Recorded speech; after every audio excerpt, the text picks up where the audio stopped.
Walang nanonood sa'yo? Walang nag-share ng mga post mo? Konti lang ang viewers mo sa tuwing nagde-live ka? Hindi ka sinusuportahan ng mga kamag-anak mo?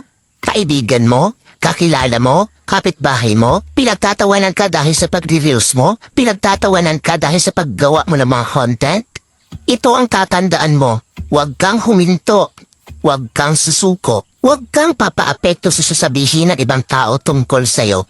Ipakita mo sa kanila na may mararating ka. Dahil isang araw, kapag marami ka ng followers, kapag marami na ang sumusuporta sa'yo, kapag marami na ang nanonood sa'yo, kapag marami ka ng viewers, kapag marami na ang nagmamahal sa'yo at sumusuporta sa'yo, kapag marami ka ng payout, kapag sinasahod mo na ang sinasahod ng mga sikat na content creator, kapag mayaman ka na, kapag marami ka ng pera, ay manunood na yan sila sa'yo. Sila na ang kusang lalap.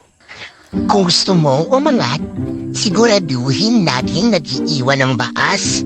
Dahil sa bawat pag-iwan mo ng baas, tinitiyak ko may babalik at mag-aangat sa'yo.